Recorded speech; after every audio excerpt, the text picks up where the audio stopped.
Hi, I'm Christy Thigpen, and this video is for my EDU580 class at Georgetown College, and I'm here with Ms. Hudson to discuss a math lesson plan for 8th grade and the modifications that we made for a student we'll refer to as student M during this discussion. We're located in Eastern Kentucky at a 6 through 8 middle school with a population, an ELL population of 14%, which is increasing every year. So we're going to start with the building-wide initiative that we have going on here at our building of writing language and content targets. So for the particular lesson that I observed, I noticed that you had both a content and language target on the board. So can you tell me what you know about the purpose of having both types of targets during a lesson? So the content target, I see it kind of more for myself as like to keep me on track of exactly what standards I need to cover and what basically the overarching topic is.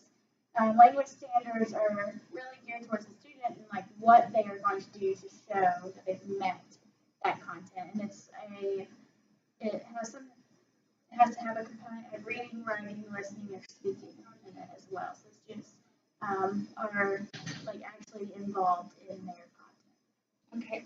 And our district is also in the process of rolling out SIOP, and one of the big components of SIOP is using both language and content targets. And we're going to take a minute to look at the WIDA can-do descriptors and how they apply to our student M based on her access scores. So I have with me the WIDA can-do descriptors key uses edition. All right, and I'm going to go through with Ms. Hudson of where our student M is, and I chose to use the key uses of explain for this particular lesson plan because they were doing irrational and irrational numbers and explaining how they know the difference and identifying and classifying the numbers. So for her, because she is a level 1, according to her access scores on listening, speaking, reading, and writing, because she just entered a U.S. school last January, I wanted Ms. Hudson to be able to see what that means for her ability and what she can do. And I actually observed her on this scale during this particular lesson, so she was able to match instructional language given orally with visual representations. For example, in the warm-up, the students were asked to classify and sort rational and irrational numbers in like a Venn diagram style graphic organizer. Actually, I guess it wasn't a Venn diagram, but the circles. Yeah. It was an organizer for her to classify the difference, and they used words and phrases and number examples to do that. So how do you know how to use this chart to advance your student? We talked about a little bit that she is only in this section, but that through scaffolding and help with myself and the ELO teacher, we can kind of push her to get into the other levels by using, like taking away, I guess, some accommodations, but also providing others that will push her forward. Right, and according to Crashion's input +1, we do want to continue to stretch the student from level 1 to level 2, and as she advances through the proficiency levels, we would build up eventually to hopefully level 6 in all 4 domains. Okay, and I'm going to actually give this copy to Ms. Hudson because I know she doesn't have one, so that she can reference that in future lesson planning for all of her EL students, not just student. Okay. Also, to make the content more accessible, we need to make sure that we're following her PSP. Are you familiar with how to get that information through our Infinite Campus for your individual students? Yeah, so we had a meeting, we went through like the different ways to figure out and locate the PSP, print it off, that kind of stuff. So I am a little bit more familiar. I still have to use the guide with that. Okay. And our admin also has the content teachers create what I would call a snapshot 1 page for all the accommodations for their students for ELL, 504s, and IEPs. Do you find that helpful to reference when you're planning? Yeah, I mean, we used to have to attach it to every lesson plan as well. So it kind of just helps like a visual to see that like you've got so many needs in each class, and so you can kind of target those needs for each class and know how to differentiate in the room. Right. And in addition to that, they can also target the individual domains for EL students with access scores. So a student that is high in speaking might be actually lower in reading and writing, and so they can use that to make those accommodations.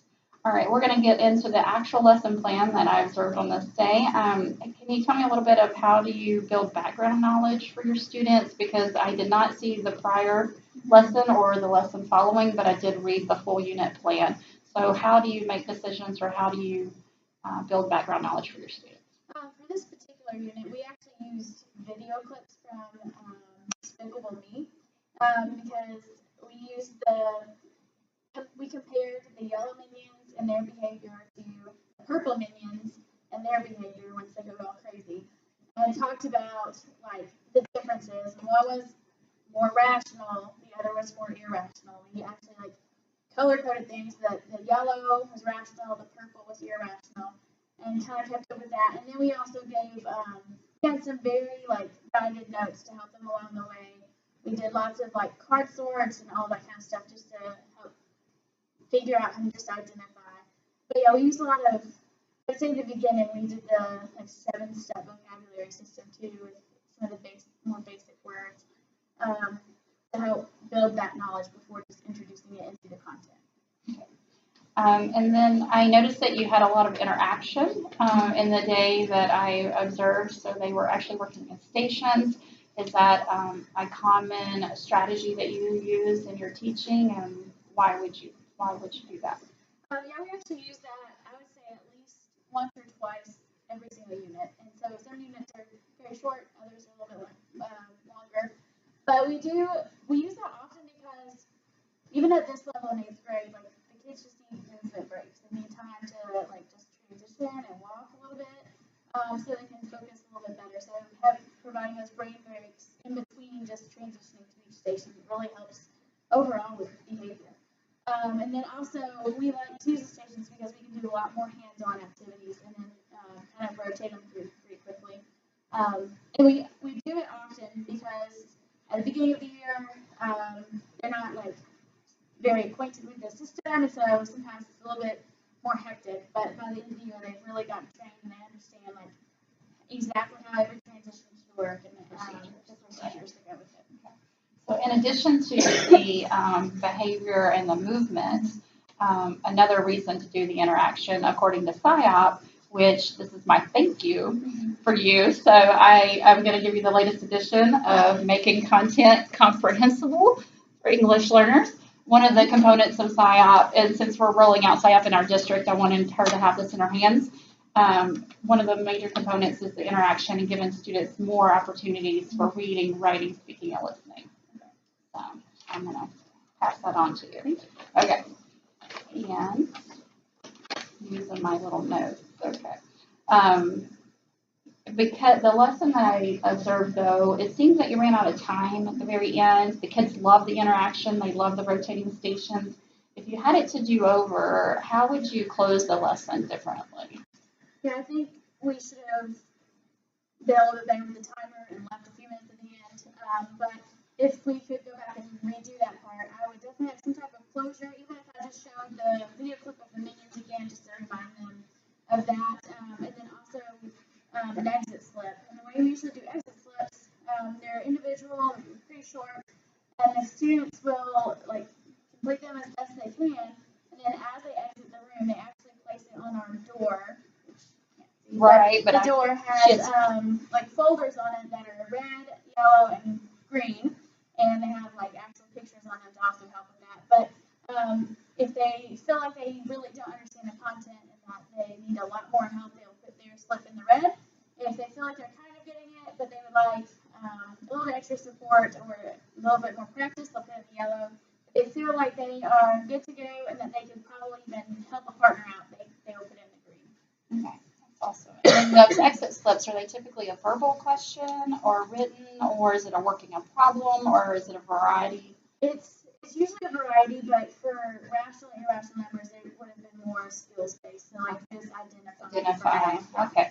So on days that you have written exit slips, accommodation or a modification you can make for our particular student would be to use a sentence frame or a sort of starter when you're wanting her to write out if she's not able to illustrate it or diagram it. Okay. One last thing I wanted to touch on is based on the MAP scores that we recently got back for student M.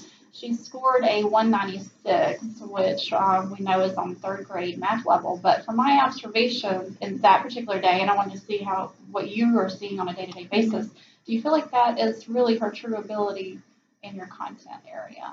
No, I see more language barrier than the actual math. We've already moved on to like exercises and stuff like that. And she's gotten really good at even doing the basic skills. With just the numbers and the variables without having to read through and decipher like word problems. After the fact, at a SciUp training last week, I learned that our district can provide MAP testing in Spanish. And so I would like to see if we can advocate to retest her in her native language according to the research and SciUp components. Then we would have a true picture of her actual ability.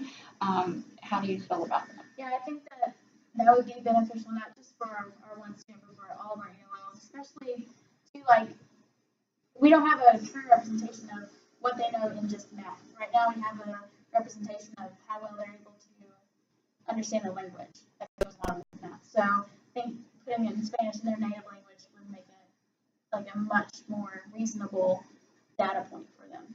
Okay. I would like to thank Ms. Hudson for allowing me into her classroom and for collabing with me and doing this video for my class. And we are going to follow up with our admin and supervisors at the district level to see about retesting our students and making the MAP test available in Spanish for all students who need it. And I am even curious to see if it's available in other languages because our ELL population is not all Spanish, although that would be the majority. All right, thank you. Thank you.